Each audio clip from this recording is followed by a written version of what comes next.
Hello everyone, I hope everybody is doing all right. मेरा नाम तितिक शुएरा है। आप लोग मुझे एथिक्स, इंटेग्रिटी एंड एप्टीट्यूड के लेक्चर सीरीज़ के अंदर देख रहे हैं। इस वीडियो के अंदर अपन नॉर्म्स को डिस्कस करेंगे। नॉर्म्स के अलावा एटीट्यूड जो है अब स्टार्ट कर देंगे। जो फर्स्ट यूनिट का मेजॉरिटी पार्ट है वो अपना ऑलरेडी कंप्लीट हो चुका है। ये काफ़ी सारी चीज़ें मैं ऑलरेडी डील जो है इसके ऊपर एक वीडियो बना लिया था, बट उसके अंदर कुछ ग्लिचेस वगैरह, कुछ टेक्निकल एरर वगैरह आने की वजह से जो है अपन इसे एक बार वापस देख लेंगे। ठीक है, मेजरली वैसे सब कुछ हो गया था। चलो नॉर्म्स की बात करते हैं, इसको सबको छोड़ते हैं।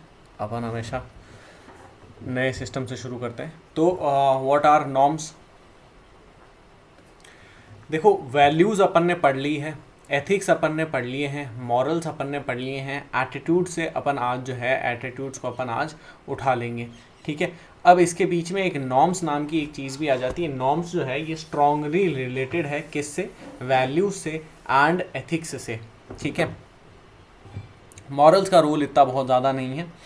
नॉर्म्स की अगर अपन बात करें तो norms are actual set of behaviours. समझ में आया? तो एक्चुअल बिहेवियर ये कीवर्ड है, इसको याद रखना है। ठीक है, पूरी पूरी मैं डेफिनेशन नहीं दे रहा हूँ, वो आपको नोट्स के अंदर वैसे यहाँ पे मिल जाएगी। ठीक है, ये जो है एक्चुअल बिहेवियर है, पहली बात। दूसरी बात, एक्चुअल बिहेवियर ये कहाँ से इमर्ज हो रहा है, कहाँ से आ रहा है? तो दिस कम्स फ्रॉम वैल्यूज़। समझ में आया? इसका क्या मतलब है? इसका ये मतलब है कि वैल्यूज़ की डेफिनेशन के अंदर अपन ने समझा था कि दे गाइड आवर बिहेवियर, है ना। तो ये तो गाइड करते हैं, लेकिन उसी बिहेवियर को जब आप मैनिफेस्ट करते हो, जब आप रियल फॉर्म के अंदर लेकर आते हो, तो फिर उसे अपन कहते हैं नॉर्म्स। जैसे कि एग्जाम्पल रिस्पेक्टिंग एल्डर्स और रिस्पेक्टिंग अदर्स और what ever is a value, है ना। ये एक वैल्यू हो गई। अब इसी को अगर आप मैनिफेस्ट करोगे तो इसका नॉर्म क्या बनेगा? इसका नॉर्म बनेगा कि भाई आप उन्हें जो है हेलो नमस्ते वगैरह बोल रहे हो, आप उनके जो है पैर वगैरह छू रहे हो, उनको जो है सलाम आदाब वगैरह जो भी कर रहे हो। ठीक है, तो what is this? This is manifesting your respect to others, to elders in true sense. समझ में? अब एक सिचुएशन यहाँ पर और भी इंपॉर्टेंट है। ठीक है, दैट सिचुएशन इज ऑफ नॉर्मलेसनेस। तो यहाँ पे टर्मिनोलॉजी से ही समझ में आ रहा होगा, नॉर्म नहीं है। एक ऐसी सिचुएशन जिसके अंदर नॉर्म्स नहीं है, तो ऐसी कौन सी सिचुएशन हो सकती है? लेट्स से कि भाई आपकी वैल्यू है रिस्पेक्ट करना, है ना। तो उसके हिसाब से नॉर्म होना चाहिए हेलो नमस्ते वगैरह आप कर रहे हो, है ना। लेकिन यहीं पे आप जो है उन्हें अब्यूज़ करते हो, ठीक है, उन्हें गालियाँ वगैरह दे रहे हो अगर, तो फिर ये सिचुएशन कैसी हुई? ये एक नॉर्मलेसनेस की सिचुएशन हुई। समझ में आया? कैसी सिचुएशन हुई? नॉर्मलेसनेस की सिचुएशन हुई। बस नॉर्म्स के अंदर इतना ही है। ठीक है, गुड। अब इसके अलावा एक चीज़ और मैंने यहाँ पर बताई थी, डैट वॉज कि यूनिट 1 और यूनिट 2, है ना। यूनिट 1 के अंदर अपन ने एथिक्स और मॉरल्स वगैरह बांटे थे, यूनिट 2 के अंदर अपन ने वैल्यूज़ वगैरह डील करी थी।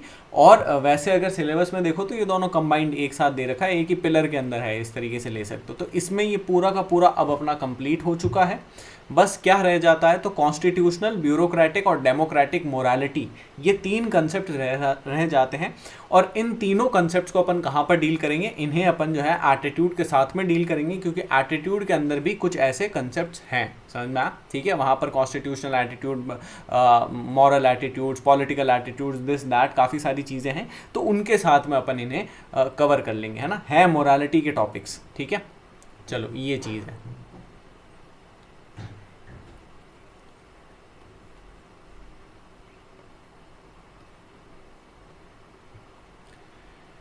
ठीक है, लेट्स स्टार्ट विथ एटीट्यूड।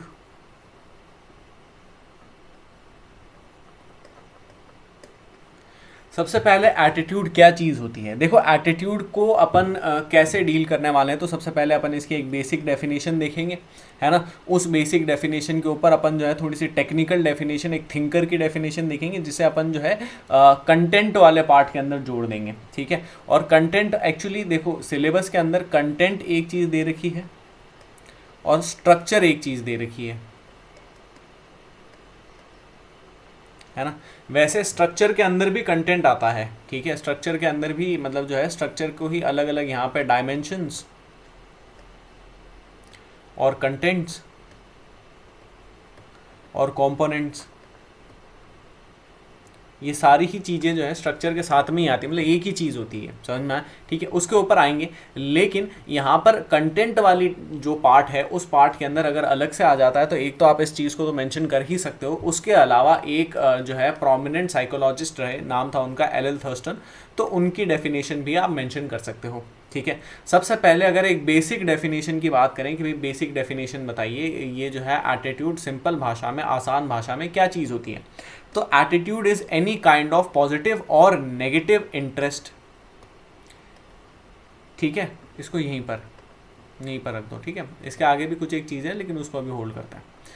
तो attitude is any kind of positive और नेगेटिव इंटरेस्ट, जिसका क्या मतलब हुआ, जिसका ये मतलब हुआ कि किसी भी चीज़ के अंदर, ठीक है, ये वो वाला एटीट्यूड नहीं है कि भैया लड़की बहुत एटीट्यूड दिखा रही है और वो वाली चीज़ नहीं है ना, दिस इज डिफरेंट। इसका ये मतलब है कि किसी भी चीज़ के अंदर आपका किस प्रकार का एटीट्यूड है ना। जैसे मुझे आइसक्रीम खाना पसंद है तो ये क्या हुआ, ये पॉजिटिव इंटरेस्ट हुआ, है ना। मुझे जो है करेले खाना पसंद नहीं है तो ये क्या हुआ, ये नेगेटिव इंटरेस्ट हुआ, समझ में आया। तो आपका किसी भी चीज़ में कैसा इंटरेस्ट है, समझ में आया, तो दैट इज एटीट्यूड, बेसिक चीज़ यही है।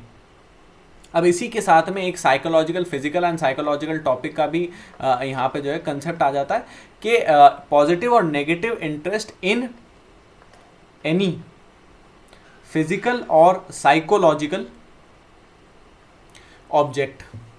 अब ऑब्जेक्ट के साथ में आपको एक चीज़ याद रखनी है, जैसे एटीट्यूड के साथ में आपको इंटरेस्ट याद रखना है कि भाई अगर जो है एटीट्यूड वगैरह के ऊपर आ जाता है तो हमें इंटरेस्ट जो है ध्यान रखना है। उसी तरीके से ऑब्जेक्ट अगर कहीं पर भी लिखा हुआ है तो आपको इसको समझना है, this can be any thing, any person, any जो है एक्टिविटी, ये कोई भी ऐसी चीज़ हो सकती है जिसको आप कर रहे हो, जिसके अंदर आप इंटरेस्टेड हो, या जो भी सब्जेक्ट है। ठीक है, ऑब्जेक्ट या सब्जेक्ट यहाँ पे इसको इस तरीके से ले सकते हो, समझ में आया। Whatever topic you are discussing about, तो टॉपिक भी समझ सकते हो। ठीक है, जो भी आपको ईजी लगे अगर लिखा हुआ है कहीं पे, क्योंकि कई बार ऑब्जेक्ट ऐसे लोगों को समझ में नहीं आता है कि यार ये ऑब्जेक्ट क्या चीज़ है। ऑब्जेक्टिव एक चीज़ होती है, ऑब्जेक्टिफिकेशन ये चीज़ होती है, ये सब अलग अलग चीज़ें हैं, लेकिन ये ऑब्जेक्ट जगह जगह पर लिखा हुआ है, ये क्या है। तो ऑब्जेक्ट का सिंपल मतलब आपको समझना टॉपिक। तो जब आपका पॉजिटिव या नेगेटिव इंटरेस्ट है किसी भी फिजिकल या फिर साइकोलॉजिकल टॉपिक के अंदर, ठीक है, तो what is that, that is your attitude towards that topic, समझ में आया। ठीक है, ये तो एक चीज़ हो गई। अब एल थर्स्टन ने क्या चीज़ दी, तो एल थर्स्टन ने जो डेफिनेशन दी उस डेफिनेशन के अंदर कुछ इंपॉर्टेंट कीवर्ड्स हैं। ये कीवर्ड्स कौन कौन से हैं, सबसे पहले इन्होंने कहा कि this is not merely feelings, तो नॉट फीलिंग्स है ना, this is not merely feelings but a complex set of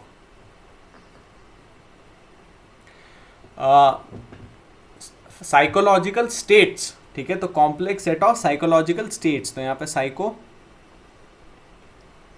states, state नहीं है ये, स्टेट्स है। ठीक है, ध्यान रखना, not feelings, complex set of psychological states and which are influenced by experience, तो इन्फ्लुएंस एक्सपीरियंस है ना, ये उल्टा हो गया, मतलब एक्सपीरियंस को इन्फ्लुएंस नहीं करते, वो भी करते हैं, वो अलग चीज़ है, लेकिन एक्सपीरियंस से इन्फ्लुएंस होते हैं, समझ में आया। Which are influenced by experience and guide our behaviour, या फिर रेगुलेट आवर बिहेवियर। तो this is the definition which was given by L Thurstone. ये कौन है, ये एक साइकोलॉजिस्ट हैं, समझ में आया। अब इस डेफिनेशन का क्या मतलब हुआ, इसको थोड़ा सा जो है एनालाइज करते हैं। इस डेफिनेशन से ही अपन जो है नेक्स्ट पार्ट के ऊपर, स्ट्रक्चर वाले पार्ट के ऊपर जाते हैं। और इस डेफिनेशन का मतलब हुआ कि जो है सिर्फ फीलिंग्स नहीं है, अभी मैं आ रहा हूँ इसके ऊपर, फीलिंग्स नहीं है, बिहेवियर है और साइकोलॉजिकल स्टेट है, इन तीन चीज़ों के ऊपर फोकस करना। तो ये तीन चीज़ें क्या है, एक्सपीरियंस को उसके साथ में, बिहेवियर के साथ में, इस कंडीशन में अपन जोड़ सकते हैं। ये तीन चीज़ें क्या हैं, इन्हीं तीन चीज़ों को बोला जाता है स्ट्रक्चर, या फिर कंटेंट, या फिर कंपोनेंट, या फिर डायमेंशंस ऑफ एटीट्यूड। तो एटीट्यूड के स्ट्रक्चर बता दो, डायमेंशंस बता दो, कंपोनेंट बता दो, कंटेंट बता दो, अगर ऐसी कोई चीज़ आती है तो इन्हीं चीज़ों को लिखना है। किसको लिखना है, सबसे पहले अफेक्टिव डायमेंशन या फिर कंपोनेंट, दूसरा कॉग्निटिव डायमेंशन या फिर कंपोनेंट, और तीसरा बिहेवियरल डायमेंशन या फिर कंपोनेंट। तो ये तीन हैं। अब अफेक्टिव का क्या मतलब हुआ? अफेक्टिव का यहाँ पे मतलब होता है फीलिंग्स, तो फीलिंग्स अपन ने देख लिया। कॉग्निटिव का यहाँ पर मतलब होता है बिलीव्स और thoughts and ideas, this is cognitive. और बिहेवियरल का क्या मतलब होता है? तो that is simple, what ever act you do. तो एक्ट, एक्शन, जिसके अंदर जो है एक्शन, रिएक्शन, ये दोनों चीज़ें आ जाती है। अफेक्टिव के अंदर क्या आता है? अफेक्टिव के अंदर जो इमोशनल रिस्पॉन्स है, किस तरीके का इमोशनल रिस्पॉन्स जो है आप शो कर रहे हो। अच्छा, ये इसके आगे नहीं है, चलो कोई बात नहीं। किस तरीके का इमोशनल रिस्पॉन्स आप शो कर रहे हो। अब ये इमोशनल रिस्पॉन्स जो है, ये इमोशनल रिस्पॉन्स लाइक का हो सकता है, डिसलाइक का हो सकता है। मुझे कोई चीज़ पसंद है, नहीं पसंद है, समझ में आया। कॉग्निटिव के अंदर बिलीफ, थॉट, आइडियाज़। अब यहाँ पर क्या चीज़ है? यहाँ पर जो है किस तरीके की आपके दिमाग में कैसी छवि बन रही है, ठीक है। तो यहाँ पे तीन इंपॉर्टेंट चीज़ें आती है, विच इज़ पाई, है ना। और what is pi? Pi is perception, interpretation and evaluation. Perception का मतलब है कि आप किसी भी चीज़ को कैसे परसीव कर रहे हो। जैसे अगर मैं आपसे आपके सामने हाथ आगे बढ़ाता हूँ, तो आप इसको जो है फ्रेंड के तौर पे देख रहे हो कि यार ठीक है, this is very nice thing, कि भाई यार ये मुझसे दोस्ती वगैरह करना चाहता है। या फिर आप ऐसे देख रहे हो कि ये मेरा हाथ पकड़ के जो है मेरा जो है वॉलेट वगैरह छीन लेगा, मुझे मारेगा, समझ में आया। तो सबसे पहली बात तो आप उस चीज़ को परसीव कैसे करते हो, इसका वो जो है सीरीज याद रखना, ठीक है, सीक्वेंस याद रखना, है ना। तो आप किसी भी चीज़ को परसीव कैसे करते हो, फर्स्ट थिंग। सेकंड थिंग, जो आपने परसीव करी है उसे इंटरप्रेट किस तरीके से करते हो। तो आपने पहले देखा कि भाई अपना हाथ आगे कर रहा है, हो सकता है मैं हाथ आगे नहीं कर रहा हूँ, हो सकता है कि मैं अपनी चाबी निकाल रहा हूँ गाड़ी से, हो सकता है कि मैं अपना पर्स उठा रहा हूँ, हो सकता है कि मैं कोई थैला उठा रहा हूँ, हो सकता है कि मैं सब्जी उठा रहा हूँ, मैं आपके सामने हाथ आगे नहीं कर रहा था, समझ में आया। तो आपने परसीव कैसे करा। दूसरी बात, आपने उस हाथ आगे करने को इंटरप्रेट कैसे करा। आपने ये भी हो सकता है सोचा हो कि नहीं ठीक है ये अपना काम कर रहा है, आपने सोचा हो ये कि नहीं ये मुझसे हाथ मिलाना चाहता है, आपने सोचा हो कि ये मुझे थप्पड़ मारना चाहता है, जो भी आपने उसे इंटरप्रेट किस तरीके से करा। एंड एट लास्ट आपने उस चीज़ को एवेलुएट किस तरीके से करा कि अगर ये जो है हाथ वगैरह मिलाना चाहता है तो ये मेरा दोस्त है, अगर ये जो भी अपनी खुद की एक्टिविटी कर रहा है तो that is amoral, I don't have any relation with that. और अगर ये मुझे थप्पड़ वगैरह मार रहा है तो कितना जो है ये मेरा दुश्मन है वगैरह वगैरह, समझ में आया। तो आप उस चीज़ को एवेलुएट किस तरीके से कर रहे हो। These are the things which are important in cognitive aspect, cognitive dimension, cognitive content, cognitive जो है कॉम्पोनेंट। बार बार मैंने इन सब चीज़ों को बोल दिया। अब इन्हीं दोनों चीज़ों से, अफेक्टिव और कॉग्निटिव आस्पेक्ट से ही आपका जो थर्ड आस्पेक्ट है दैट इज बिहेवियरल, ठीक है। बिहेवियरल टेंडेंसीज भी यहाँ पर कह सकते हो। तो बिहेवियरल टेंडेंसीज जो है वो रेगुलेट होती है, वो बनती है जिस तरीके से। इसका एग्जाम्पल क्या है? इसका एग्जाम्पल ये है कि अगर मान लो कि आपको कोई भी चीज़ पसंद है, ठीक है, तो ये रूल्स वगैरह के अंदर भी आता है। अभी नेक्स्ट टॉपिक इसके बाद रूल्स ही है, बट उससे पहले अगर, या चलो इसको होल्ड करते हैं, ठीक है, यहाँ पर एक बार रूल्स देख लेते हैं। तो ये आई होप आपको समझ में आया हो। अब इन्हीं स्ट्रक्चर डायमेंशन वाले पार्ट के कुछ रूल्स भी हैं इंपॉर्टेंट, है ना। ये रूल्स क्या है? रूल्स में सबसे पहला रूल ये है कि इन सभी कंपोनेंट्स का इक्वल शेयर हो या इक्वल इन्फ्लुएंस हो, ये ज़रूरी नहीं है, समझ में आया। ऐसा भी हो सकता है कि कभी जो है आपके इमोशंस आपके बिहेवियर के ऊपर भारी पड़े, कभी हो सकता है कि आपके इमोशंस या फिर थॉट्स आपके एटीट्यूड के ऊपर भारी पड़े, समझ में आया। कभी हो सकता है कि बिना आप इमोशंस, बिना थॉट्स के कोई जो है एटीट्यूड वगैरह होल्ड कर रहे हो, समझ में आया, ठीक है। तो दिस कैन बी देयर। फिर उसके बाद सेकेंड चीज़ ये है कि तो एज आई वाज सेइंग कि पहली बात तो इन्फ्लुएंस वगैरह यहाँ पर जो है तीनों के तीनों जो कंपोनेंट्स हैं वो इक्वल इन्फ्लुएंस नहीं रखते हैं। सेकंड चीज़ ये है कि पहले के दो जो कंपोनेंट्स हैं which is believes and feelings, ठीक है, यहाँ पर इसको इस तरीके से लिख सकते हैं, ठीक है, बिलीव्स एंड फीलिंग्स, ये दोनों जो है बिहेवियर को इन्फ्लुएंस करते हैं। तो cognitive and affective aspects influence behavioural tendencies, समझ में आया, ठीक है, ये चीज़ हो गई। फिर इसके बाद क्या है, ठीक है, तो these are the things here. है ना। इसके अलावा एक थर्ड रूल और भी है, दैट इज कि ऑब्जेक्ट के ऊपर डिपेंड करता है कि कौन सा, it depends upon the object कि कौन सा आपका कंपोनेंट ज्यादा हैवी रहेगा, डोमिनेट करेगा दूसरे कंपोनेंट्स के ऊपर। समझ में आया? ठीक है, तो ये चीजें हैं। फिर उसके बाद अगली चीज क्या है, अब इसी का अगर एग्जाम्पल देखें, ये थर्ड वाली बात का अगर अपन एग्जाम्पल देखें कि भाई ये जो है इंटरैक्ट कर रहे हैं और डोमिनेट वगैरह कर रहा है एक, तो जैसे मान लो कि भाई मैंने वड़ा पाव देखा, अब मुझे उसकी तरफ इमोशनल रिस्पॉन्स है, इमोशनल एक स्टिमुलाई जनरेट होता है, मुझे बहुत ज़्यादा प्रेम भाव है वड़ा पाव से। समझ में आया?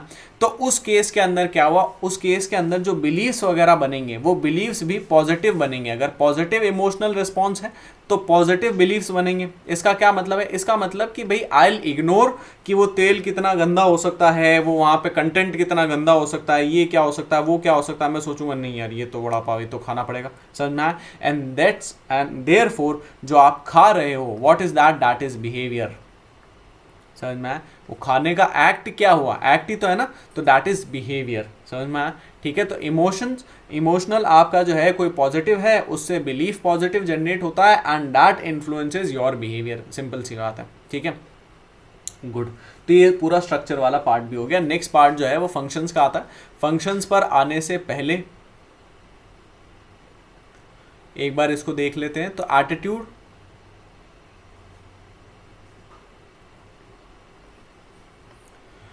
ठीक है, एटीट्यूड, एटीट्यूड की डेफिनेशन अपन ने देखी, positive negative interest towards any physical और साइकोलॉजिकल टॉपिक।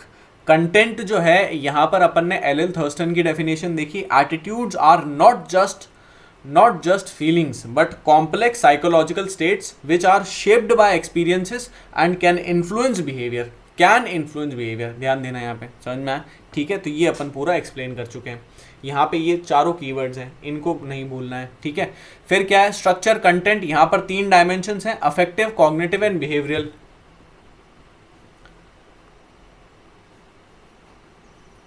है ना।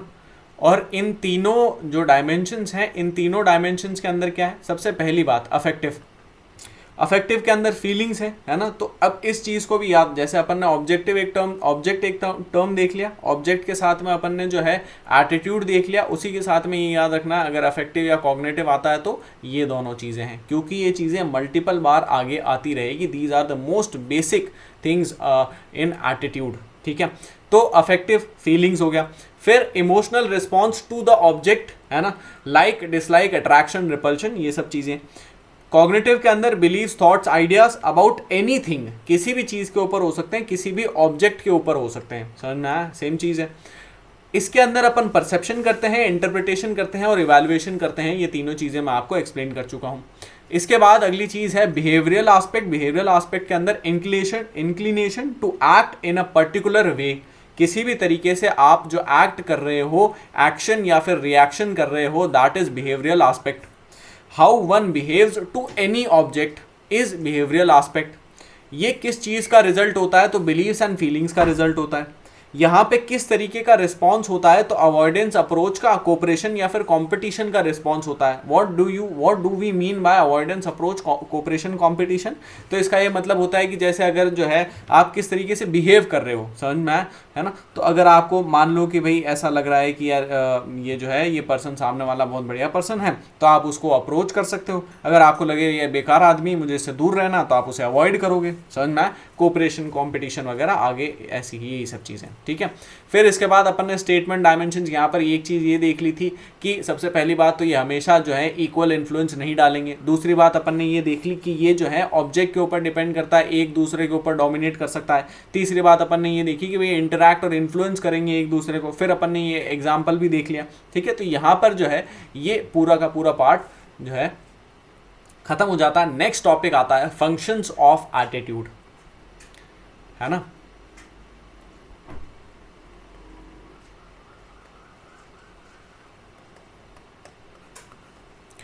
तो फंक्शंस ऑफ एटीट्यूड,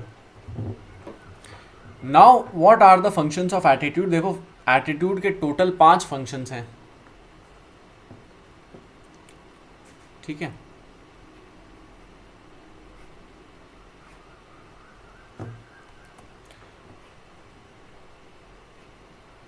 ये टोटल 5 फंक्शंस हैं। सबसे पहला फंक्शन है फिलॉसफिकल फंक्शन। फिलॉसफिकल फंक्शन का यहां पर ये मतलब है कि ये जो है आपको मीनिंग और गोल्स प्रोवाइड करते हैं। एग्जाम्पल, अगर आपका फुटबॉल की तरफ पॉजिटिव एटीट्यूड है, तो आप एक फुटबॉलर बनना चाहते हैं, तो आपको लाइफ के अंदर गोल्स प्रोवाइड हो गए, तो ये एक फिलॉसफिकल फंक्शन हुआ। फिलॉसफिकल फंक्शन के अलावा एक होता है ईगो डिफेंसिव फंक्शन। ये बहुत सिंपल है, यहाँ पे पता नहीं क्यों लोगों को डाउट होता है। ईगो डिफेंसिव फंक्शन का सिंपल सा मतलब होता है कि आपके जो भी तरीके हैं, जो भी बिहेवियर है, जो भी एटीट्यूड है, उसको जस्टिफाई करने का, एटीट्यूड जो है उसको जस्टिफाई करने का एक तरीका होता है, एक मंजर होता है। इसका क्या मतलब है? इसका ये मतलब है कि लेट्स से कि भाई मुझे जो है पेट्रियार्की बहुत पसंद है। अब अगर पेट्रियार्की मैं ऐसे बोस्ट करता जाऊं कि यार patriarchy, I like patriarchy, I love patriarchy, है ना, और जो है फेमिनिज्म वगैरह ये सब चीज़ें, मुझे नफरत है इन सब चीज़ों से, मुझे इन सब की बात सुनना भी पसंद नहीं है, ठीक है, तो हो सकता है कि लोग मुझे जज करें। तो उनके जज से, उनकी जजिंग से बचने के लिए मैं जो हूँ अपना एटीट्यूड वगैरह उस हिसाब से डेवलप करूँगा, जो भी जो है एक्शंस वगैरह करूँगा, तो मेरे अंदर भी एक तो डिसोनेंस से मैं मुक्त रहूँगा। समझ में आया? ठीक है, डिसोनेंस नहीं होगा, डिसोनेंस के अलावा गिल्ट नहीं होगा, और गिल्ट के अलावा एंजाइटी नहीं होगी। समझ में आया? तो ईगो डिफेंसिव फंक्शन का मतलब होता है कि आपके ईगो को डिफेंड करते हैं एटीट्यूड्स, ठीक है। इसके बाद नेक्स्ट चीज आती है यूटिलिटेरियन फंक्शन। क्या मतलब होता है यूटिलिटेरियन फंक्शन का? यूटिलिटेरियन फंक्शन का सबसे पहली बात तो ये कि ये प्रैक्टिकल पर्पस सर्व करता है एटीट्यूड। और प्रैक्टिकल पर्पस का क्या मतलब होता है? आप दिन के अंदर कुछ भी जो है क्रिया कर रहे हो, कोई भी एक्टिविटी कर रहे हो, तो that will be influenced by your attitude without knowing और नॉट नोइंग। एग्जाम्पल, आपको सुबह 6 बजे उठना पसंद है तो आप 6 बजे उठते हो, 4 बजे पसंद है तो 4 बजे उठते हो, 9 बजे पसंद है 9 बजे उठते हो, है ना, ठीक है। आपको सबसे पहले जो है ब्रेकफास्ट के अंदर उठते ही एग्स खाना पसंद है तो आप एग्स खा रहे हो, आपको उठते ही कुछ भी खाना पसंद नहीं है तो आप कुछ भी नहीं खा रहे हो। What are these? ये पसंद नापसंद क्या है? इंटरेस्ट है ना। पसंद नापसंद, लाइक डिसलाइक, ये तो इंटरेस्ट हो गया। इंटरेस्ट का मतलब एटीट्यूड हो गया, और एटीट्यूड का मतलब ये एक प्रैक्टिकल पर्पस जो है सर्व कर रहा है, दैट इज यूटिलिटेरियन फंक्शन। समझ में आया? सिंपल सी चीज़ है। फिर इसके बाद जो है अगली चीज नेक्स्ट जो है फंक्शन आता है, that is value expressive function. ये सबसे इजी, सबसे सिंपल है।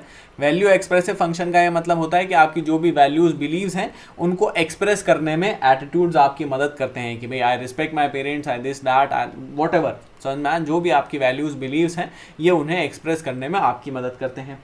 इसके अलावा एक होता है सोशल एडजस्टिव फंक्शन।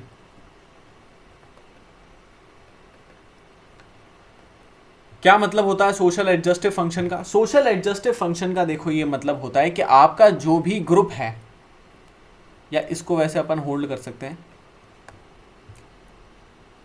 कहां तक के लिए पता है? यहां तक के लिए, तो यहां पे लिख देते हैं सोशल एडजस्टिव,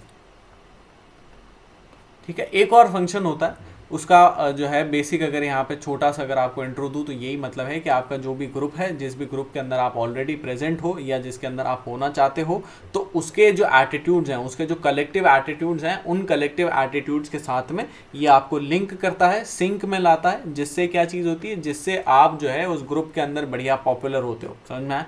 क्या चीज़ है ग्रुप वगैरह, क्या है क्या नहीं है, उसके ऊपर यहाँ पर जो है अपना ये पूरा एक पार्ट आएगा which will be group affiliations, तो उसके अंदर डील करते हैं भी, ठीक है। तो दिस इज इट। अब अभी कुछ टाइम है, आगे कंटिन्यू करते हैं। आगे कंटिन्यू करने से पहले एक बार फटाफट से रिवीजन कर लेते हैं। तो ये चीज़ हो गई, ये चीज़ हो गई, फंक्शंस ऑफ एटीट्यूड, ये देखो, ठीक है। Functions of attitude, function of attitude के अंदर सबसे पहले फिलोसफिकल फंक्शन अपन ने देखा, हेल्प्स फाइंड मीनिंग एंड गोल, है ना। इसके अलावा जैसे कि भाई एक पर्सन को फुटबॉल खेलना पसंद है, फुटबॉलर बन जाता है, ठीक है। किसी को क्रिकेट खेलना पसंद, क्रिकेटर बन, जो भी वट एवर, समझ में आया। ईगो डिफेंसिव फंक्शन अपन ने देखा, जिसके अंदर टू अवॉइड डिजोनेंस, डिजोनेंस को अवॉइड करने के लिए, डिजोनेंस से बचने के लिए अपन जो है अपने जो भी एक्ट होते हैं उनको जो है जस्टिफाई करते हैं, रेशनलाइज करते हैं, ठीक है, टू अवॉइड गिल्ट और एंजाइटी, समझ में आया, ठीक है। कि भाई मैंने तो ये चीज़ इसलिए करी, मैंने तो ये चीज़ इसलिए बोली, इसके पीछे ये कारण है, तुम समझ नहीं रहे हो, मेरे अंदर की भावना समझो, समझ में आया। What is this, this is ego defensive function. फिर उसके बाद क्या चीज़ है, then next is social adjustive function. Social adjustive function के अंदर क्या है, helps individual fit with his group by aligning with collective attitudes, इसको अभी होल्ड करते हैं, ठीक है। फिर इसके अलावा क्या है, वैल्यू एक्सप्रेसिव फंक्शन है। वैल्यू एक्सप्रेसिव फंक्शन के अंदर helps to express one's values and believes. फिर यूटिलिटेरियन फंक्शन है, ये मोस्ट प्रैक्टिकल है, मतलब ये एक प्रैक्टिकल पर्पस सेव करता है, मोस्ट प्रैक्टिकल तो क्या, ठीक है। By providing motivation to perform anything, any activity, कोई भी काम अगर आप कर रहे हो तो उसके अंदर आपका एटीट्यूड है, आपका पूरा का पूरा दिन, entire day of a person is governed bye attitude. कितने बजे उठता है, क्या ब्रेकफास्ट करता है, कितने बजे सोता है, कौन से कपड़े पहनता है, कौन सा गाना सुनता है, हर एक चीज़, every single thing is attitude, समझ में आप, ठीक है। नेक्स्ट जो है वो टॉपिक आता है फॉर्मेशन ऑफ एटीट्यूड। तो फॉर्मेशन ऑफ एटीट्यूड को डिस्कस करते हैं।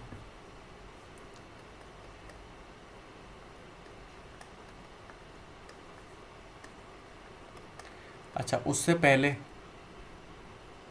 अगर ये वीडियो आपको अच्छा लग रहा है तो please don't forget to like the video.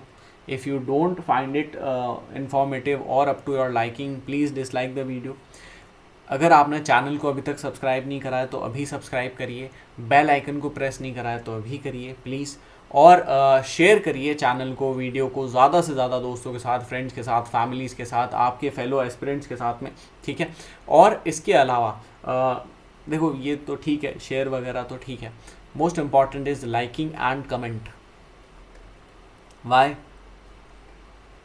क्योंकि this serves a practical purpose. What is the practical purpose of motivating me to further upload further videos, more videos, समझ में आया। तो अगर आप लाइक करते हो, कमेंट करते हो, है ना, ज़रूरी नहीं है अगर आपको ऐसा वो है कि भाई ठीक है मैं लाइक नहीं करना चाहता हूँ, मैं कमेंट नहीं करना चाहता हूँ, तो आप अगर टेलीग्राम ग्रुप में भी लिख सकते हो, है ना। टेलीग्राम ग्रुप में भी इसका जो है वो लिंक वगैरह मतलब मैंने डिस्क्रिप्शन में डाल दिया है, तो वहाँ से आप, वहाँ पर आप जो भी अपना फीडबैक शेयर करो।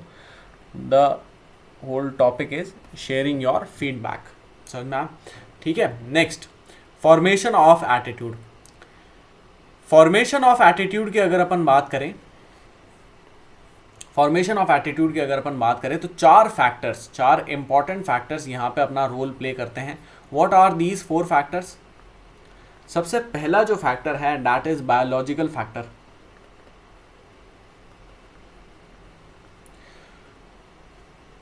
चलो एक बार इनको लिख देता हूँ, फिर उसके बाद एक एक करके एक्सप्लेन करते हैं। Second one is social factor. Third is experience factor या फिर डायरेक्ट एक्सपीरियंस, ठीक है। And the fourth one is,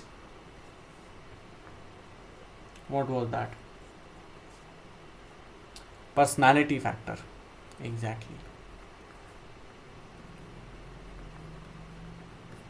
तो ये चार फैक्टर्स हैं। अब इन चारों फैक्टर्स के अंदर क्या है उसे भी देख लेते हैं। सबसे पहले है बायोलॉजिकल फैक्टर। ये बहुत ज़्यादा सिंपल है, बहुत ज़्यादा आसान है, फटाफट हो जाएगा। बायोलॉजिकल फैक्टर के अंदर क्या चीज़ होती है? बायोलॉजिकल फैक्टर्स के अंदर तीन एस्पेक्ट्स या फिर तीन सब फैक्टर्स वगैरह कुछ भी आप बांट सकते हो वो आते हैं। One is age, other is sex and the third one is health. ये तीनों चीज़ें आती हैं। इसका क्या मतलब है? एज का ये मतलब है कि भाई जब मैं छोटा बच्चा था तब बड़ी शरारत करता था, अब जब मैं बड़ा हो गया तो और बड़ी करता हूँ, समझ में आया? व्हाट इज़ दैट कि एज के साथ में, आपकी एज के साथ में आपके जो भी हैं एटीट्यूड्स वो चेंज होते रहेंगे। तो जैसी एज वैसा एटीट्यूड। जब मैं बचपन में था, जब मैं छोटा था तो मुझे स्केट बोर्ड और साइकिलिंग और ये सब चीज़ें, जो साइकिल वगैरह जो है फैशन वाली अलग अलग साइकिल्स, इनकी तरफ बहुत ज़्यादा पॉजिटिव एटीट्यूड था। अब मुझे बहुत ज़्यादा कोई डैशिंग कार की तरफ, मसल कार, मॉन्स्टर कार, इन सब कार्स की तरफ जो है पॉजिटिव एटीट्यूड है। तो एज के साथ में चीज़ चेंज होगी, समझ में आया? ठीक है, नेक्स्ट चीज़ आती है सेक्स की। यहाँ पर जो है मेल और फीमेल, इन दोनों के एटीट्यूड्स भी उस हिसाब से डिफरेंट होते हैं। मेल और फीमेल के डिफरेंट एटीट्यूड्स का मतलब है कि भाई लेट से आईफोन का एग्जांपल ले सकते हो, ठीक है? तो एक आईफोन का एग्जांपल लेते हैं। अब आईफोन के एग्जांपल के अंदर यहाँ पे समझो आईफोन भी अलग अलग तरीके के आते हैं। नाउ आदमी के पास एक प्रैक्टिकल पर्पस यूजुअली, अब ये ठीक है मैं कोई स्टीरियोटाइपिंग वगैरह नहीं कर रहा हूँ, ठीक है, ऐसे ही एग्जांपल दे रहा हूँ। अब यहाँ पर आदमी के पास जो है एक प्रैक्टिकल पर्पस है, that is what, to have a phone to click important pictures वगैरह वॉट एवर, ठीक है, whenever he find so, कि भाई ठीक है सेल्फी वगैरह भी ले ली, बाकी भी जहाँ पर भी काम है वहाँ पर ले लिया, और फ़ोन जो है वो हाथ के अंदर आना चाहिए आराम से, जेब के अंदर आना चाहिए आराम से, उसको कैरी करने में तकलीफ नहीं होनी चाहिए। तो ये इनका पर्पज़ है। विमेन का पर्पज़ ऐसा हो सकता है, अगेन नो स्टीरियोटाइपिंग, ऐसा हो सकता है कि भाई ठीक है विमेन को ये चीज़ दिखानी हो कि भाई मेरे पास में जो दूसरी लेडी बैठी है उसको ये चीज़ रियलाइज़ हो कि आई हैव आईफोन, मेरे पास कोई, आई हैव एन आईफोन, मेरे पास कोई नॉर्मल फ़ोन नहीं है, मेरे पास कोई हल्की फुल्की ब्रांड का फ़ोन नहीं है, समझना, मेरे पास भारी चीज़ है, दिस इज़ महंगा, दिस इज़ हैवी, इसमें भी ये रेड कलर वाला है ना। तो और मेरे पास बड़ा वाला पर्स है, लेट से वो क्लच वाला पर्स है, तो पूरे उस पर्स के अंदर आराम से रख सकती हूँ, कोई इशू नहीं है, जगह का कोई इशू नहीं है, समझ में नहीं आया तो साथ वाले को पकड़ा दूंगी। तो ये क्या चीज़ है, what is this, this is कि भाई यहाँ पर ये जो है आईफोन रख रहे हैं अलग अलग कारणों की वजह से रख रहे हैं। Therefore, now this is the important part, therefore इनके आईफोन भी अलग अलग होंगे। लेट से यहाँ पर अगर प्रो है तो यहाँ पर प्रो प्लस होगा, क्यों होगा? क्योंकि दे नीड टू शो कि भाई I have the bigger phone, मेरे पास बड़ा वाला है, रेड कलर का है, इतने इतने सारे कैमरा हैं इसमें, इतने कैमरा इसके बाहर आ रहे हैं, इतने अंदर जा रहे हैं, समझ में आया? ठीक है, तो दिस इज द थिंग। अब इसी के अलावा हेल्थ की अगर अपन बात करें तो हेल्थ के अंदर अगर पर्सन की हेल्थ, यहाँ पर देखो गुड और बैड दो ही चीज़ें हैं। अगर पर्सन की हेल्थ बढ़िया है तो उसके एटीट्यूड्स भी बढ़िया होंगे। आप बोलोगे कि भाई जो है साइकिलिंग करनी है, हाँ करो, ये चीज़ करनी है, हाँ करो, वो चीज़ करनी है, करो, तो लार्जली पॉजिटिव एटीट्यूड जो है वो डोमिनेट करेंगे।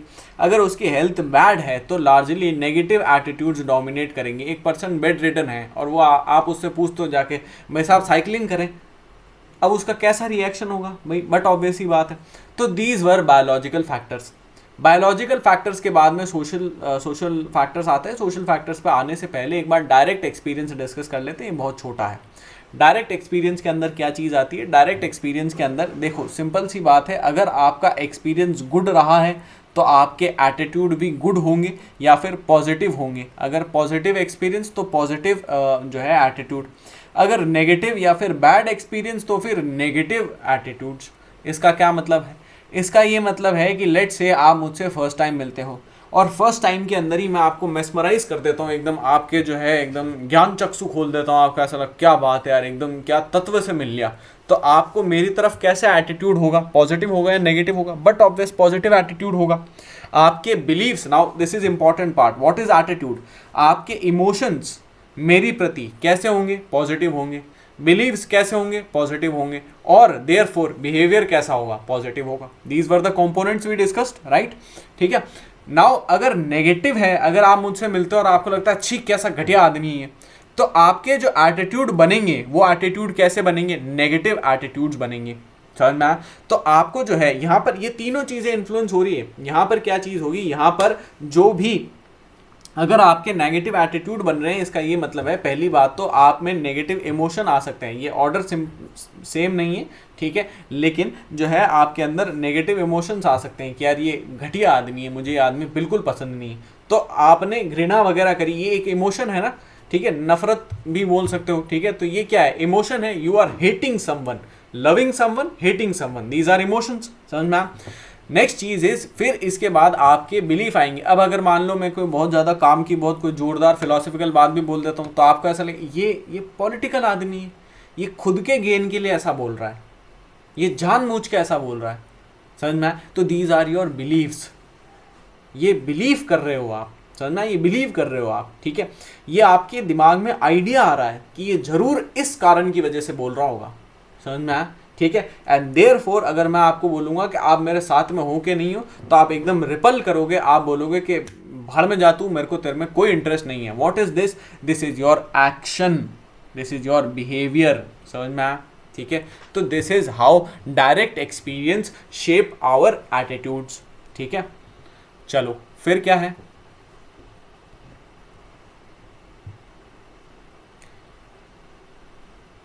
फिर एक बार इसको जो है एनालाइज करो और मुझे बताओ इसमें कोई डाउट है क्या?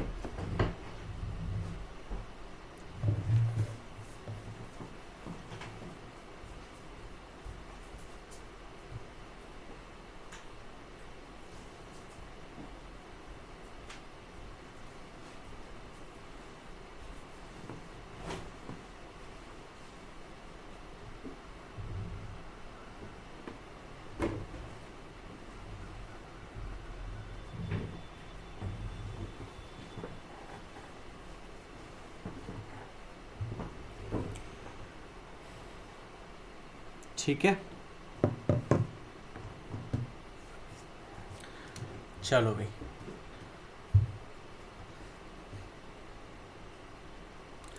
तो this is what we discussed. अब उसके बाद अगली चीज क्या है?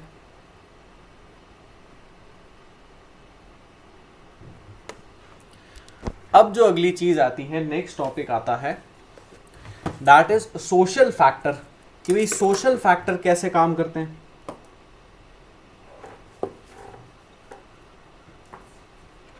है ना? तो सोशल फैक्टर को डिस्कस करते हैं।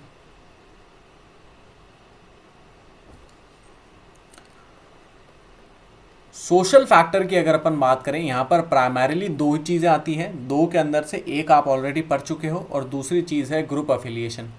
तो पहली चीज क्या है? दूसरी क्या भाई? वैसे मैं बेसिक हिंट आपको दे चुका हूं अभी अभी थोड़ी देर पहले। तो पहली चीज क्या है? That is social learning. क्या मतलब है दोनों का? देखो, सोशल लर्निंग के अंदर तीन चीजें आती हैं, which are these three things. First is observing, second is operant learning, and third is या फिर ऑपरेंट कंडीशनिंग। ठीक है, लर्निंग की भी जगह कंडीशनिंग लिखना। And the third one is classical conditioning. अब ऑब्जर्विंग और classical conditioning I am not going to explain, क्योंकि we have discussed it in detail. What is operant conditioning? Operant conditioning भी अपन कर चुके हैं, इसको अपन सोशल सैंक्शंस वगैरह के नाम से करे थे। तो ऑपरेंट कंडीशनिंग का मतलब होता है जब आप किसी के एटीट्यूड्स वगैरह बनाते हो, इन्फ्लुएंस करते हो। वो एटीट्यूड्स कैसे इन्फ्लुएंस करोगे? By the means of praise and scolding. समझ में आया? जब आप किसी की तारीफ करते हो, यार क्या कपड़ा पहना है यार, तो आपको ऐसा, अच्छा ये कपड़े मतलब मेरे ऊपर जचते हैं, तो मैं यही कपड़े पहनूंगा। समझ में? What is this? This is developing your positive attitude towards that particular कपड़ा। समझ में? ठीक है। जब आप किसी को स्कोल्ड करते हो, छी कितना छिछोरा लग रहा है तो शर्म नहीं आ रही, क्या कपड़ा पहना है तू नहीं, तो what is that? That is your negative attitudes, that develops your negative attitudes toward that topic. ठीक है, क्लासिकल कंडीशनिंग अपना हो चुका है। क्लासिकल कंडीशनिंग के अलावा जो है ऑब्जर्विंग भी हो चुका है, ऑब्जर्वेशनल लर्निंग भी हो चुका है। नेक्स्ट टॉपिक आता है ग्रुप अफिलिएशन।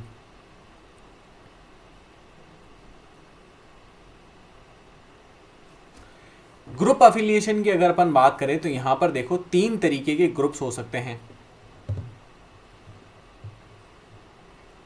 है ना? ग्रुप अफिलिएशन में तीन तरीके के ग्रुप्स हो सकते हैं। पहला हो सकता है रेफरेंस ग्रुप, दूसरा हो सकता है प्राइमरी ग्रुप, और तीसरा हो सकता है सेकेंडरी ग्रुप। इन तीनों ग्रुप्स का क्या मतलब है? सबसे पहला रेफरेंस ग्रुप। रेफरेंस ग्रुप का ये मतलब होता है कि वो ग्रुप जिसके जैसा आप बनना चाहते हो, जिसे आप रेफर करते हो, जिसके अंदर आप आना चाहते हो, जिसके जो है पार्ट आप बनना चाहते हो। What is the example? Example is कि आपने आज क्रिकेट खेलना शुरू करा और लेट्स से कि आप एक ऐसे एलीट ग्रुप के अंदर आना चाहते हो जिसके अंदर विराट कोहली है, सचिन तेंदुलकर है, धोनी है, एंड सो फोर्थ। समझ में आया? ये सारे लोग हैं, अगर इन्होंने मान लो एक एलीट ग्रुप बना रखा है तो आपको इस ग्रुप के अंदर आना है। समझ में आया? आपको उस लेवल पर जाना है। अब इन्होंने भली बना भी नहीं रखा हो, भली एक फॉर्मल ग्रुप नहीं बना रखा होगा, लेकिन एक चीज तो एक ग्रुपिंग तो है कि भाई these are the most star players, तो आपको भी एक स्टार प्लेयर बनना है। तो वो स्टार प्लेयर बनने के लिए आप जिस तरीके के जो है एटीट्यूड्स वगैरह रखोगे, those attitudes will be in line, in sync with the attitudes of these elite players. समझ में आया?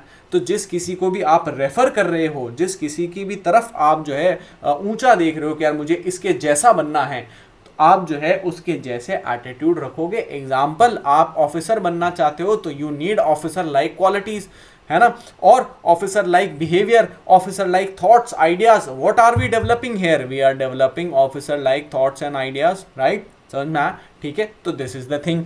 अब यहां पर जो है ये जो रेफरेंस ग्रुप है ये दो तरीके का हो सकता है। What are those two types? One is membership and the other one is non membership. वैसे देखो ये सोसाइटी का टॉपिक है, पहले ही क्लियर बोल देता हूँ, ठीक है, तो इसके ऊपर बहुत ज़्यादा फोकस मत डालना। इसलिए बता रहा हूँ क्योंकि सोसाइटी के 2-3 सवाल जो है यहाँ पर जीएस पेपर 4 में भी आए हैं। जैसे एक बार मैक्स वेबर के ऊपर डायरेक्टली क्वेश्चन था। मैक्स वेबर जो है वो पब्लिक एडमिनिस्ट्रेशन में भी आता है वैसे, बट सोशियोलॉजी के अंदर बहुत ज़्यादा जो है उसको डीप में पढ़ते हैं, ठीक है। तो ये जो कंसेप्ट है, ये कंसेप्ट मर्टन ने दिया था, आर.के. मर्टन। इनका नाम आप भली रख सकते हो, लिख सकते हो, ठीक है। तो R K. Merton, who is R K. Merton? Robert King Merton नाम है, इतना डिटेल में नहीं जाना। तो कंसेप्ट मर्टन ने दिया था मेंबरशिप ग्रुप का और नॉन मेंबरशिप ग्रुप का। मेंबरशिप ग्रुप का मतलब ये होता है एक ऐसा ग्रुप जिसके आप ऑलरेडी मेंबर हो और जिसको आप रेफर भी कर रहे हो। जैसे एग्जांपल, आप एक जो है हिंदुत्व ग्रुप के मेंबर हो, है ना, और आप जो है हिंदुत्व जो आइडियोलॉजी है इसको रेफर भी करते हो, इसके जैसा बनना भी चाहते हो, तो आपके एटीट्यूड्स उस इन लाइन, उस इन सिंक में भी हैं। नॉन मेंबरशिप ग्रुप का मतलब ये हुआ कि भाई आप जो है कोई आईएएस ग्रुप, समझ में है, आप जो है आईएएस बनना चाहते हो या उस तरीके के ऑफिसर लाइक क्वालिटीज लाना चाहते हो, लेकिन अभी तक आप बने नहीं हो, आप प्रोसेस के अंदर हो, आप एस्पायरेंट हो, तो आप जो है अभी से उस तरीके के एटीट्यूड्स डेवलप करने की कोशिश करोगे। What do we call this? We call this fake it until you make it. ये लिखना मत, fake it until you make it,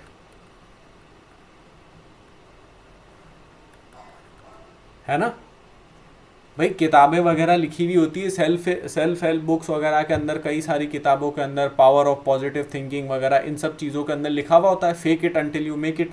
you act as per the thing you want, समझ में आया, अंटिल यू गेट इट, समझ में आया। तो सिंपल सी चीज़ है। नेक्स्ट टॉपिक आता है what are primary and secondary groups. Primary and secondary groups दोनों समझना बहुत कंपैरेटिवली फेयरली इजी है। देखो, प्राइमरी ग्रुप का ये मतलब होता है एक ऐसा ग्रुप जो कि क्लोज है आपके। दूसरी बात, यहां पे आपके इंटीमेट रिलेशंस हैं। तीसरी बात, फेस टू फेस कनेक्ट है। और चौथी बात, ये जो है बहुत ज़्यादा स्मॉल है। एग्जाम्पल क्या है इसका? एग्जाम्पल इसका है फैमिली और पीयर ग्रुप। अब इनकी इन्फ्लुएंस कैसी होगी? इनकी इन्फ्लुएंस, या इसको होल्ड करते हैं, ठीक है, इस पार्ट को, वो क्योंकि रेफरेंस वाले के अंदर भी वो उसको उठाया नहीं है ना। फिर थर्ड जो है, थर्ड ग्रुप आता है। What is the third group? Third group is, ये स्मॉल भी हो सकता है, ब्रॉड भी हो सकता है, ओपन होगा, लार्जली यूजुअली ओपन होगा, यहाँ पर लेस इंटीमेट रिलेशन होगा और फेस टू फेस कनेक्ट होना न होना ज़रूरी नहीं है। Examples is colleagues. ये देखो, इस पार्ट को अगर भूल भी जाओ तो भी कोई फर्क नहीं पड़ता है, इसके एग्जाम्पल क्या है दैट इज मोर इम्पॉर्टेंट, ठीक है। तो कॉलीग्स एंड कास्ट मेंबर्स, ठीक है, और भी हो सकते हैं लेकिन ठीक है, कॉलीग्स एंड कास्ट मेंबर्स बढ़िया एग्जाम्पल है। यहाँ पे पीयर के अलावा लवर भी हो सकता है, आपका पार्टनर हो सकता है, लाइफ पार्टनर, है ना, हो सकता है कि भाई वो अभी तक जो है फैमिली में नहीं आया हो, ठीक है। तो ये चीज़ है। तो अब कॉलीग्स और कास्ट मेंबर्स का क्या मतलब है? अपन कहते हैं ना कि यार ये समाज के अपने जो है वो हैं, रिश्तेदार होना ज़रूरी नहीं, लेकिन समाज के मेंबर हैं, समझ में, ये समाज के पर्सन है, ये वो हैं, ये इसके उसके रिश्तेदार हैं, ये वो हैं, ये वो हैं। तो आप उनके जैसा, उनकी तरफ कैसा एटीट्यूड रखते हो और उनके एटीट्यूड्स आपके एटीट्यूड को कैसे इन्फ्लुएंस करते हैं, कैसे फॉर्मेशन में आपके एटीट्यूड्स के मदद करते हैं, उस चीज़ को समझते हैं इन तीनों ही ग्रुप्स के, reference, primary and secondary groups के, ठीक है। एटीट्यूड के ऊपर स्ट्रॉन्ग इन्फ्लुएंसेस होती है, लेकिन जो सबसे ज़्यादा मोस्ट इन्फ्लुएंशियल चीज़ होती है दैट इज़ रेफरेंस ग्रुप। आप खुद कैसा बनना चाहते हो, समझ में आया? यहीं पे गांधी जी का एक कंसेप्ट भी आता है एनलाइटेंड सेल्फ इंटरेस्ट का, ठीक है, उसे बाद में देखेंगे। तो वही एक चीज़ है कि भाई आप जो है खुद कैसा बनना चाहते हो, आपके दिमाग में वो फितूर चढ़ जाता, तो सबसे ज़्यादा मोस्ट इन्फ्लुएंस किसकी है? रेफरेंस की है। इसके बाद हाई इन्फ्लुएंस या फिर हैवी इन्फ्लुएंस जो है वो प्राइमरी ग्रुप की आती है, आपके लाइफ पार्टनर की आती है, आपके फैमिली मेम्बर्स की आती है, आपके पीयर ग्रुप की आती है, क्योंकि those are the people you have to live with, right? समझ में आया? Those will form your attitude, those will. अब यार सिंपल सी बात है, कास्ट मेंबर से आप साल में 2 बार मिल रहे हो, 3 बार मिल रहे हो, 5 बार मिल रहे हो, आपके दोस्तों से आप दिन में 6 बार मिल रहे हो, तो दिन में 6 बार अगर रोज का एक भी कमेंट कर देंगे तो भी कास्ट मेंबर के 10,000 कमेंट से ज़्यादा होंगे, समझ में? और प्रैक्टिकली कास्ट मेंबर 10,000 कमेंट करने वाले नहीं है, वो 5 बार मिलेंगे, ज़्यादा से ज़्यादा 5-10 कमेंट कर देंगे, ठीक है, कि अच्छा शर्ट अच्छी लग रही है, अच्छा पैंट खराब लग रही है। यहाँ पर ये आपकी रोज खींचतान करते रहेंगे, आज क्या बात है हीरो लग रहा है, आज हीरोइन लग रही है, आज तो क्या बात है एकदम जलवा, समझ में आया? तो what is this? This is your attitude forming day by day, समझ में आया? ठीक है, day by day, gradual process, ठीक है। फिर इसके बाद क्या चीज़ है, जो सेकेंडरी ग्रुप होता है, कॉलीग्स, कास्ट मेंबर्स वगैरह होते हैं, इनका लीस्ट इन्फ्लुएंस होता है, लेकिन इन्फ्लुएंस होता ज़रूर है, समझ में? क्योंकि man is a social animal and we have to at last live in the society, समझ में? सिंपल सी बात है। फिर क्या चीज़ है, तो ये सोशल फैक्टर हो गया। सोशल फैक्टर के बाद में पर्सनालिटी फैक्टर आता है, छोटा सा है, कोई टेंशन की बात नहीं है। पर्सनालिटी फैक्टर का यहाँ पर ये मतलब होता है कि आपकी पर्सनालिटी कैसी है। इसके अंदर 2 चीज़ें हैं, एक तो नेचर कैसा है, दूसरा आईक्यू कैसा है। नेचर के पार्ट के अंदर ये चीज़ आती है कि आप बाय नेचर इंट्रोवर्ट हो या एक्सट्रोवर्ट हो।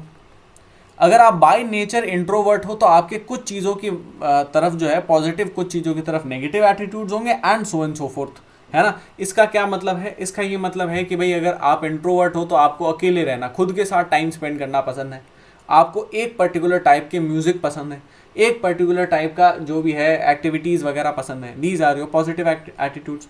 What you don't like is meeting new people, meeting doing seminars और टीचिंग पीपल। ये सब चीज़ें आपको कम पसंद है क्योंकि ये सब चीज़ें आपके नेचर के अंदर नहीं है। वही उल्टा जो है वो एक्सट्रोवर्ट के अंदर आ जाता है।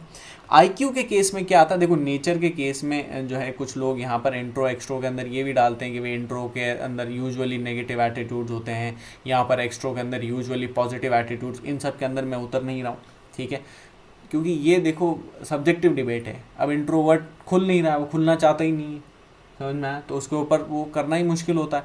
अब लेट्स से कि भाई यार मैं एक पर्सन से मिला और मैं उससे पूछूं तेरे को दही पूड़ी पसंद है, तेरे को ये पसंद है, तेरे को, वो गजब इंट्रोवर्ट है, उसको पसंद होगा तब भी कह नहीं नहीं नहीं पसंद, नहीं नहीं पसंद, नहीं नहीं नहीं आप खा लो, नहीं नहीं आप खा लो, समझ में आया? तो अब मैं परसीव कर लूँ कि यार नहीं यार ये तो एकदम यार कैसा घटिया आदमी है, इसको सबकी तरफ इसका नेगेटिव एटीट्यूड है। जरूरी नहीं है ना, वो हो सकता है मेरे सामने नहीं खुल रहा हो सकता है वो पॉजिटिव एटीट्यूड, तो उसके अंदर नहीं उतरेंगे। बस यही समझना आप, तो जो मैंने फर्स्ट वाला डायलॉग बताया उसको समझना, ठीक है। आईक्यू की अगर अपन बात करें तो आईक्यू सिंपल है, ये मज़ेदार चीज़ है। एडोर्नो एक पर्सन हुए, एडोर्नो ने एक जोरदार बात करी। इन्होंने कहा कि जिस पर्सन का आईक्यू ज़्यादा होता है उस पर्सन के कम चांसेस हैं कि वो रेडिकल होगा। देयरफॉर इसका यही मतलब है कि भाई अगर जिस पर्सन का आईक्यू कम है मतलब उसके अंदर रेडिकल टेंडेंसीज ज़्यादा हो सकती है, वो आदमी ज़्यादा जो है हिंदू मुस्लिम और जो भी सो एंड सो फोर्थ ये सब चीज़ें कर सकता है, समझ में आया? ठीक है। रेडिकलिज्म का मतलब जो है मैं आपको इंटरनल सिक्योरिटी के अंदर वहाँ पर डील कर चुका हूँ डिटेल के अंदर कि what is radicalism, what is fundamentalism and what is liberalism, समझ में आया? ठीक है। उसके अलावा राइट विंग लेफ्ट विंग ये पूरी डिबेट अपनी हो चुकी है। वो वाला पार्ट अगर आपको देखना है, अगर आप फॉलो नहीं कर रहे हो इंटरनल सिक्योरिटी के लेक्चर्स को, तो आप प्लीज़ उन्हें कर सकते हैं। यूजुअली इंटरनल सिक्योरिटी की वीडियो जो है वो थर्सडे, फ्राइडे एंड सैटरडे को आती है, तो उन्हें आप वहाँ से देख सकते हैं। नक्सलिज्म कंप्लीट हो चुका है, ठीक है। चलो ये चीज़ है। अब रिवीजन कर लेते हैं फटाफट और फिर चलते हैं। तो व्हाट डिड वी स्टडीड? सबसे पहले formation of attitude, biological factor, age, sex और हेल्थ, ठीक है, इसका सबसे ज़्यादा इम्पैक्ट होता है, ठीक है, और इसे चेंज करना एक्सट्रीमली डिफिकल्ट होता है। Next topic changing the attitude आएगा, है ना। तो जो है सबसे पहले इसे चेंज करना एक्सट्रीमली डिफिकल्ट है और बायोलॉजिकल फैक्टर्स का मोस्ट इन्फ्लुएंस है। भाई you can't change your sex, right, कि वॉट एवर यू आर, समझ में आया, ठीक है, मतलब ठीक है वो होते भी हैं, लेकिन मतलब मैं उस हिसाब से नहीं बोल रहा हूँ, not everybody wants to do that, right. फिर उसके अलावा हेल्थ, अब health you can improve it by up to an extent.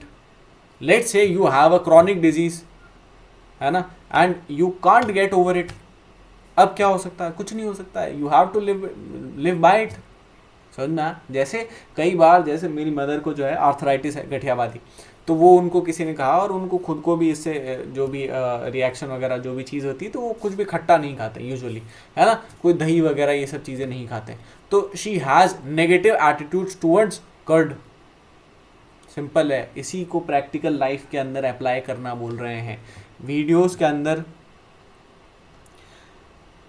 देखो क्या इशू होता है, यूजुअली काफ़ी बार जो है अपन पढ़ लेते हैं किताबों से, कई बार अपन जो है यूट्यूब के ऊपर बड़े बंदे हैं वो खाली स्लाइड को एज इट इज़, अच्छा ठीक है, फिर ये है, फिर ये है, फिर ये है, फिर ये है, next point, next point, next point, next point, next point के अंदर क्या चीज़ होती है, नेक्स्ट पॉइंट के अंदर we don't apply it in real life. Apply these जो है content in your own real life, है ना, और फिर उसको आप अपने नोट्स में लिखो। मैंने फुटबॉलर का एग्जाम्पल दिया तो वो नहीं लिखना है, आप खुद क्या सोच रहे हो वो लिखना है, समझ में आया, क्योंकि मैंने तो दिया। अब लेट्स से कि भाई you are a smart person, है ना, but the other 3 people 4 people 5 people who are watching this video may not be smart person as smart as you, समझ में आया, तो they will copy exactly my examples. अब वो मेरे examples लिखेंगे, मैं खुद भी मेरे एग्जाम्पल्स लिखूंगा, आप भी मेरे एग्जाम्पल्स लिखना, तो मेरे एग्जाम्पल्स की वैल्यू बचेगी क्या, नहीं बचेगी। प्लस आपको कंसेप्चुअल अंडरस्टैंडिंग होगी क्या, बिल्कुल नहीं होगी। इसलिए क्या करना है, इसलिए खुद के एग्जाम्पल्स लगाना है। How can you apply, how can you get these examples. तो जैसे ये मैंने मेरी मदर वाला एग्जाम्पल दिया, कर्ड योगर्ट वाला, कर्ड और जो है आर्थराइटिस वाला एग्जाम्पल दिया, उसी तरीके से आप भी अपने एग्जाम्पल लगा सकते हो। Next topic, what is the next topic, that is social factor. Social factor